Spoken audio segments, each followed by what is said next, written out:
Have you ever seen a potter like molding a pot or a vase or anything, and it's, they're continuing to move it as they're molding it, and the clay is pretty pliable, right? And when it starts to stiffen up a little and they're not done, they add a little bit more water, and the wheel continues to spin. And once it gets into the shape that the potter wants it in, they put it into the kiln, the oven, and it's really hot, right?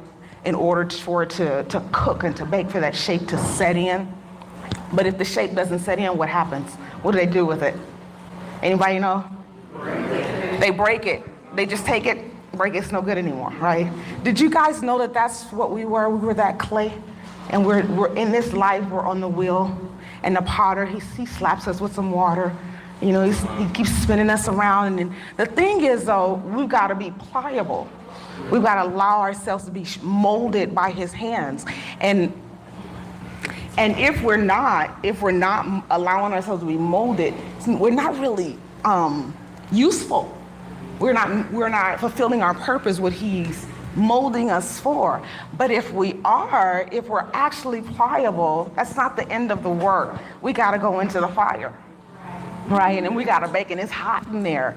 It's uncomfortable when it comes out. It's so beautiful. It has a little gloss to it, a little shine. It's beautiful, and it's exactly the shape that the potter's hands was willing it to become, right? But if we go in the fire and we decide that we got our own mind and we want to put a twist where he didn't want a twist, when we come out of the fire, what happens? Just break us. And I was thinking about this morning, and I was like, wow, we really need to think about that. Because a lot of times we run from the fire. We want, I don't know what caused us to think that everything was supposed to be a bed of roses.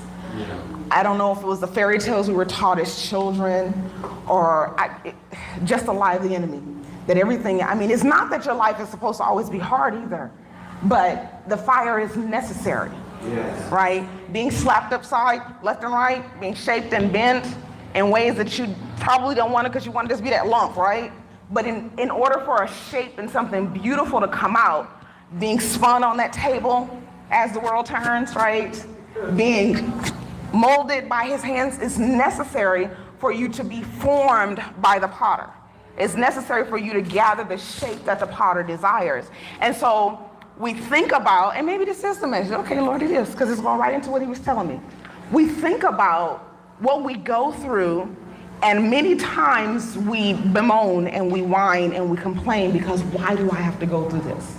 We don't actually stop to think that there's a reason we're going through this. There's a purpose and a plan, because we've been sold a bill of goods.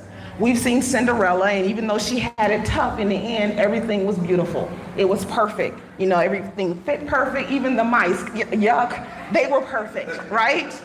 It's all a lie. It's all a lie. It's perfection in this world means nothing. Perfection in this world is not even attainable.